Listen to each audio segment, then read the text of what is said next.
Hi guys, this is Alea Jen and welcome back to my YouTube channel. So for today's video, kailangan muna nating lumaban. Kasi meron akong subscriber na sinasabihan siya ng amo niya na bibigyan daw siya ng warning letter. So parati daw siyang sinasabihan, tinatakot na warning letter nga sinasabihan. So yung warning letter guys is parang wala lang yan, parang verbal lang, nasasabihan ka na next time, anuhin mo na kasi pwede kang i-terminate. So, ganun. Pero kung parate siyang tinatakot sa inyo yung warning letter, pagka kasi guys kayo, halimbawa, parating ginagawa yan sa inyo ng amo nyo and nakikita niya na natatakot kayo or ganyan, paulit-ulit nila yung pantakot sa inyo, yung warning letter na yan. So, ang gawin nyo, halimbawa, pag sinabihan kayo ng warning letter, tahimik lang kayo. Pero mag-ipon kayo ng pera and lakas ng loob. Pag sa susunod, nasasabihan uli kayo na bibigyan kita ng warning letter, ganun-ganon. Sasabihin mo, wag na po warning letter, idiretso mo na lang ng termination. Ganunin mo. Tingnan mo, magugulat yung mga yan. Kasi, panakot lang naman nila yung warning letter na yan eh. Ilang pa na warning letter. Hanggat hindi pinapasa sa immigration yung papel na sinasabi nilang warning letter, is walang epekto yan, wala yan. Kaya huwag kayong matakot sa sinasabi nila na warning letter. Kapag matapang kayo, hamunin nyo ng break contract or termination. Hamunin mo, warning letter ka. Papasahan mo na lang ng break contract or ng termination. So, ganunin nyo. Matatakot yung mga yan. Alam nyo kasi guys, kapag kasi nakikita nila na takot kayo, lalo mga first timer, kapag nakikita nila na takot kayo, mas lalo nila kayong tatakutin, mas lalo kayong kakawawain kasi iniisip na takot kayo, ganyan. Ang baba na nga ng tingin sa atin, tapos natatakot pa kayo. So, doon mas lalo nilang aanuhin, nagiging mas demonyo yung ugali ng mga yan. So, yun nga, yung amo ko, pinanood niya ata yung nangyari sa buong araw, pinanood niya ata sa CCTV. Kasi linggo yun nangyari ng gabi and ang tagal niya natulog. Siguro 2:00 na siya natulog and pagkagisingan niya sa umaga hinatid niya yung bata and pag uwi niya natulog agad siya kasi napuyat siya kakapanood. So kagabi nagbo-blower ako and then yung bata naalala yung tinapon ko na ang candy niya kasi isang pack malaki. Nilagyan niya ng tubig. So ngayon sa sobrang gigil ko, hinampas ko yung candy na yun doon sa banyo. Sa sobrang galit ko talaga, and bumanda yun. Tumama sa kanya yung isang candy sa mukha. So ngayon, sa sobrang gigil ko talaga, tinapon ko yun lahat. Wala nang tanong-tanong sa kanya. Diniretso ko kaagad doon sa basura. Pak! Ganun. Nakikita yun sa CCTV kasi dadaan talaga. Yung mukha ko talaga hindi may pinta. So nanonood yung amo ko. So kagabi, tumakbo yung bata. Naalala niya yung candy na tinapon ko. Binoblower ko siya. Tumakbo siya sa nanay niya. Nagsalita siya ng Chinese. Ganon. Tapos parang pinagalitan siya ng nanay niya. Tumaas yung boses ng nanay niya. Siguro nga, napanood yung nangyari and sinabihan siya na ganon. So, ako naman na hindi nakaintindi, sabi ko, hinahanap niya ata ma'am yung laruan na flashlight, ganon. Tapos nagsabi yung mama, sabi niya, andun din yung tatay katabi. Sabi yung mama na, hindi, sinabi niya sa akin na may tinapon ka nga daw na na gamit, na laruan niya. Sabi ko, opo ma'am, tinapon ko kasi yung candy, nilagyan niya ng tubig, tapos nilaro niya doon sa kwarto niya sa may kama. Sinabi kong ganun. Kaya tinapon ko. Ginanon ko. Tapos na nahimik yung bata, tahimik silang lahat. Tinapon ko. Buisit. Ayan, so, walang nagawa yung bata. Akala niya kakampihan siya ng nanay niya kung bakit tinapon ko yung gamit na yon. So, kapag kasi mga ganun, huwag kayong magpapasindak, alam nyo, kailangan malakas yung loob nyo, kaya kailangan mag-speak out talaga kayo. Ako, yung pagiging prangka ko, hanggang dito talaga, nadala ko talaga sa Hong Kong, kahit simula nung bago ako, straightforward talaga akong magsalita. And pagkatapos nun, pag nasalita ko na kasi yung gusto kong sabihin, wala na akong sama ng loob, wala na lahat. So parang okay na lahat. Kaya kailangan sabihin ko kung ano yung nasa loob ko. And ayun nga, nakita nung babae kung gaano ako kasalbahay nung time na yun. Yun nga guys, nire-regla nga ako ngayon. Namana ko tong ugali ko na to sa mama ko. Kapag dati nung bata ako, alam ko talaga yan, kada buwan, kada regla ng mama ko, nag-away sila ng papa ko. Ang tagal, 3 araw yan sila hindi magpansinan kasi nga, dahil mainit yung ulo ng mama ko sa regla. Kaya, sabi ko, Lord, nung bata pa ako, sana hindi mag-away sila kasi malapit na yung regla ni mamang mag-iisang buwan na. Punyenta. Ganun meron akong subscriber na nagsabi na, yun nga daw, yung kakasalita ko daw ng punyeta, hindi daw maganda. Nakasanayan ko na, sorry naman. Ayan, so, ayun nga, nireglang ako ngayon.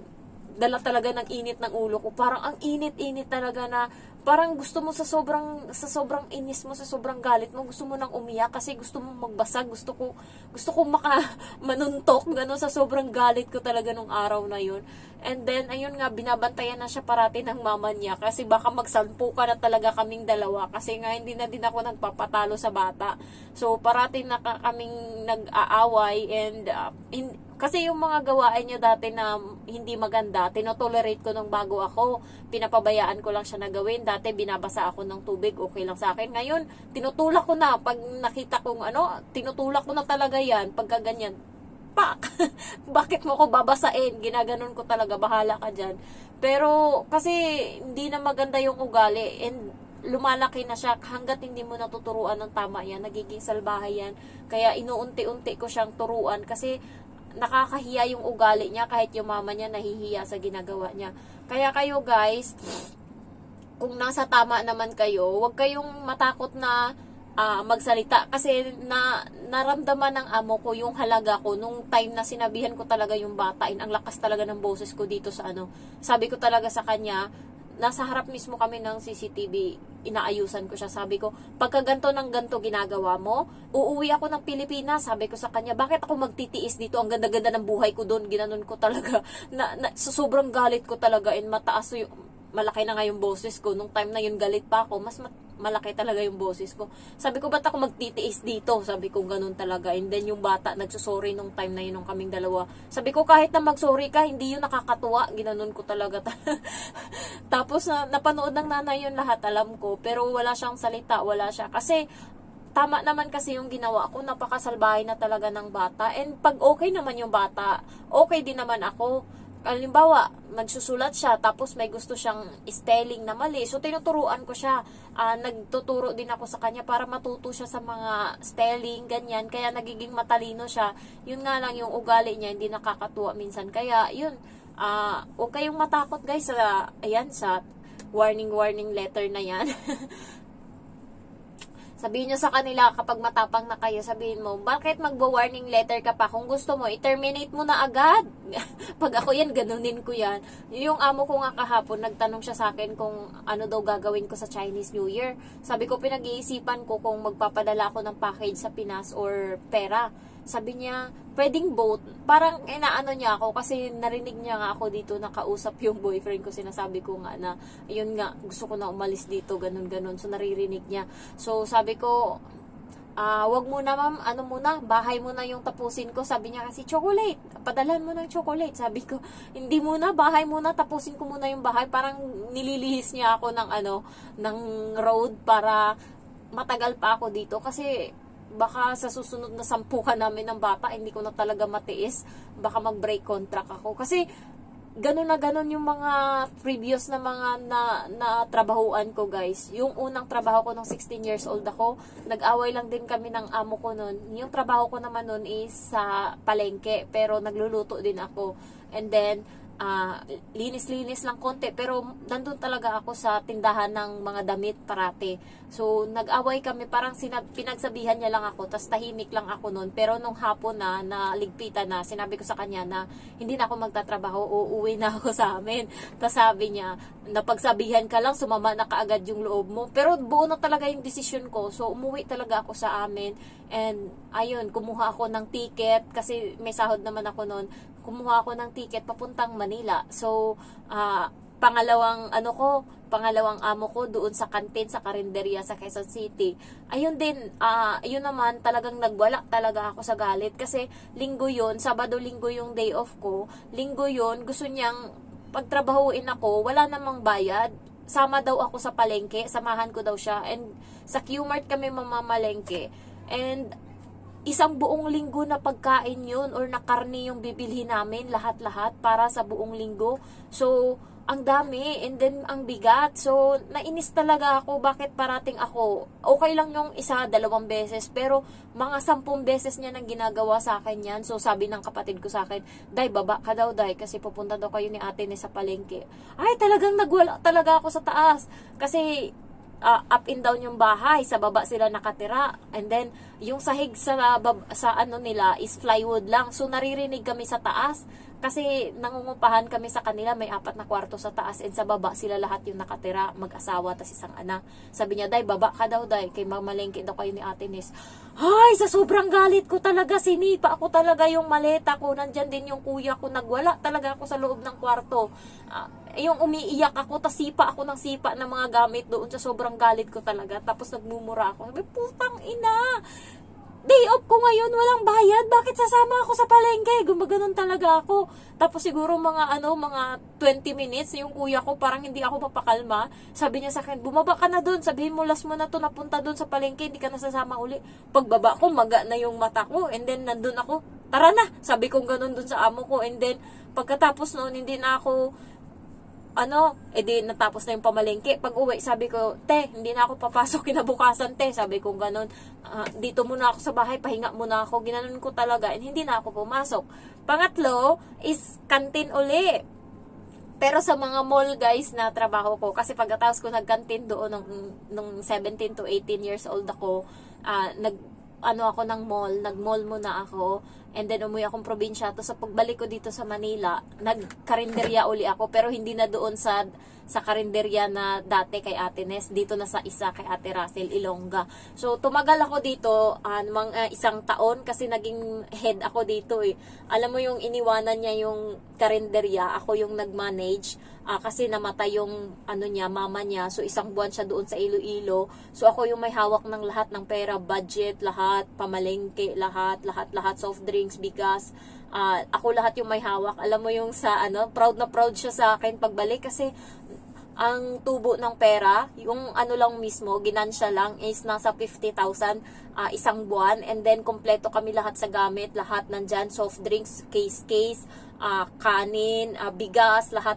And then, nandun, kompleto lahat ng mga gamit. And then, meron pang mga naka-plastic na siguro, mga barya-barya na tig 1,000, 1,500, naka-plastic yan kada araw, sobra sa pamalengke, sobra din sa naitabi kong pera.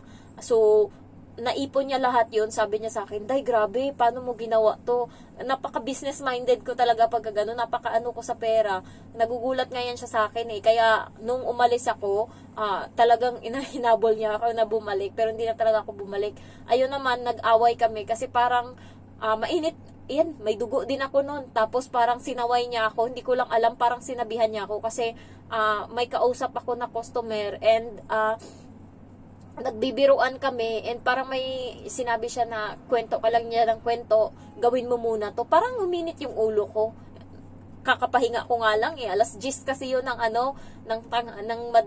tanghali, ng umaga. So, ay parang pahinga para laban uli. Alas 11, start na uli ng dagsa ng tao sa employee ng City Hall. So, nagpanting yung tenga ko, nagsagutan kami, tas binitbit ko kaagad yung bag ko, wala nang sabi-sabi, kasama ko sa trabaho yung kapatid ko nun, yung bunso namin. Binitbit ko kaagad yung bag ko, tas umuwi ako, "Bahala kayo dyan." Tinapon ko yung hairnet ko doon sa may kaha, tapos umalis ako agad. Tapos, ayun nga, akala nila nagpalamig lang ako ng ulo, kasi parang mali ko naman nung time na yun ata. So, akala niya, nagpalamig lang ako ng ulo, 2 araw. Una, umiyak ako, umuwi. Tapos sabi ko sa kapatid ko, "Ayoko na magtrabaho doon." Sabi ko sa kapatid kong lalaki. Sabi niya, "Bakit?" Sabi ko, "Ayoko na." Sabi ko na, "Ayoko, napapagod na ako." Sabi ko ganun. Tapos nagpahinga muna ako, natulog, naglaba. Tapos pagkahapon, gumawa ako ng resume. Tapos kinabukasan, punta agad ako doon sa kaibigan ko sa mall. Sinabi ko kung may hiring. And then ayun, nakapasok ako sa mall. Martes yun nangyari. Friday, duty na kaagad ako sa Trinoma. So Friday ng alauna ata yung pasok ko noon. So Friday ng alas 10, pumunta uli ako doon sa amo ko, sa kantin, sa may karinderya. Sabi ko, "Te," sabi ko ganun bate, "Oh, pasok ka na?" Sabi niya ganun. Sabi ko, "Hindi, te, may pasok na ako sa mall. Punta lang ako dito." Ayun, mag-sorry lang. Sabi ko ganun. So, nag-sorry ako. Pero yun nga, hindi na ako bumalik. So, yun na yung naging trabaho ko hanggang sa napunta ako dito sa Hong Kong. Bali, yung pagpasok ko sa Trinoma, tuloy-tuloy na yun. Isang company lang hanggang sa nakapasok ako. So, ayun lang, na-chismis ko lang yung buhay ko. Kaya talagang sanay talaga ako sa bardagulan. Diyos ko, lalo lumaki ako sa Manila, squatter kami nakatira, matira matibay dyan, hindi pwedeng mahina ka, kaya siguro ang lakas din ng loob ko, hindi ako basta-basta bumibigay. Kasi dyan, andyan na lahat ng mura marinig mo na lahat ng mura, lahat ng lahat, matira matibay talaga, kaya, kasi dyan, yung mga kapitbahay mo, mga tarantado minsan, mga dugyot, ganyan, mapapaaway ka talaga kung hindi ka marunong, kaya, talagang napapalaban ako dyan. May time pa nga na nasusunog yung bahay namin kasi yung kuya ko, inayos yung kuryente doon sa may So natulog ako, pandemic yun. Ang puta, sumigaw na yung mga mga tao sa labas. Nasusunog na. So ako na natulog, parang parang na ganyan ako, tapos bumangon ako agad, nakita ko may usok sa bintana, inakyat ko yung bintana hanggang bubong, pinatay ko yung apoy.